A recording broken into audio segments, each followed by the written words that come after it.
July 4th, 1776, the unanimous declaration of the 13th United States of America.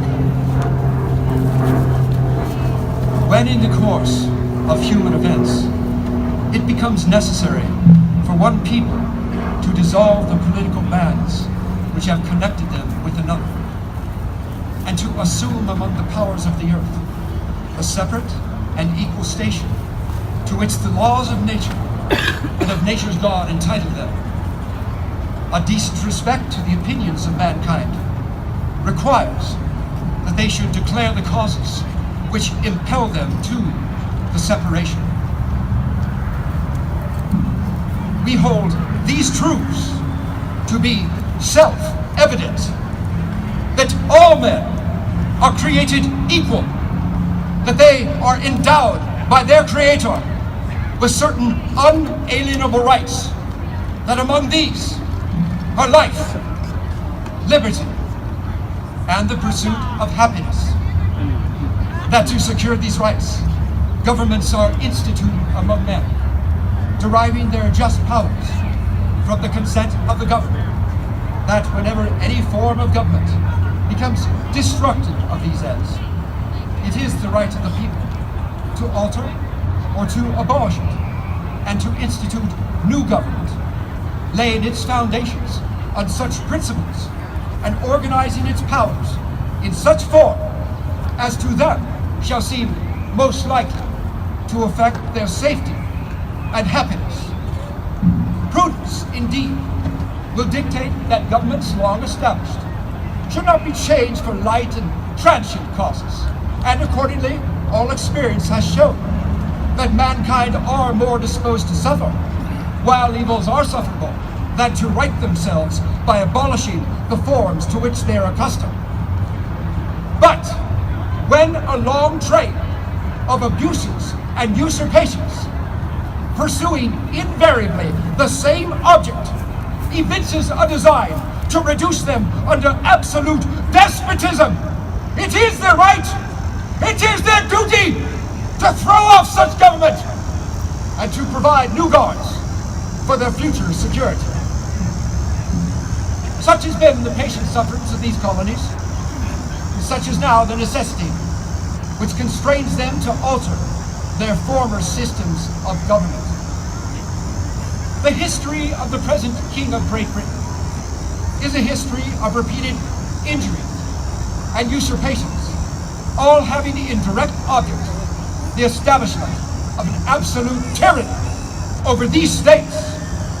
To prove this, let facts be submitted to a candid world.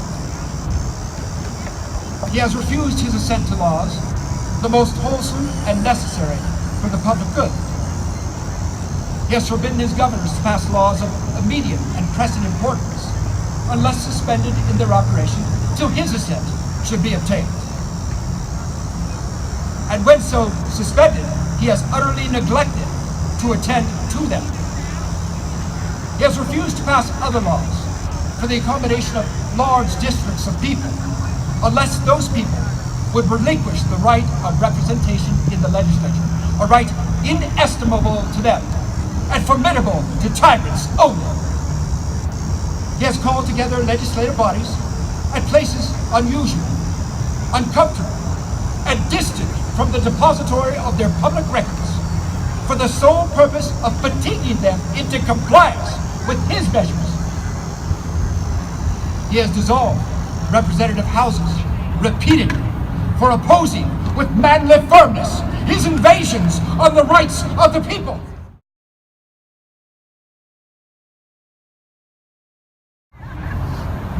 He has erected a multitude of new offices and has sent hither swarms of officers to harass our people and eat out their substance.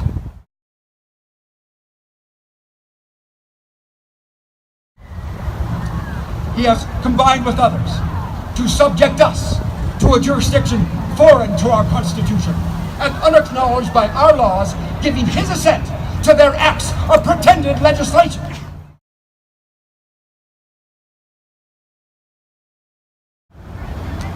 He has abdicated government here by declaring us out of his protection and waging war against us. He has plundered our seas, ravaged our coasts, burnt our towns, and destroyed the lives of our people. He is, at this time, transporting large armies of foreign mercenaries to complete the works of death, desolation, and tyranny, already begun with circumstances of cruelty and perfidy scarcely paralleled in the most barbarous ages, and totally unworthy the head of a civilized nation.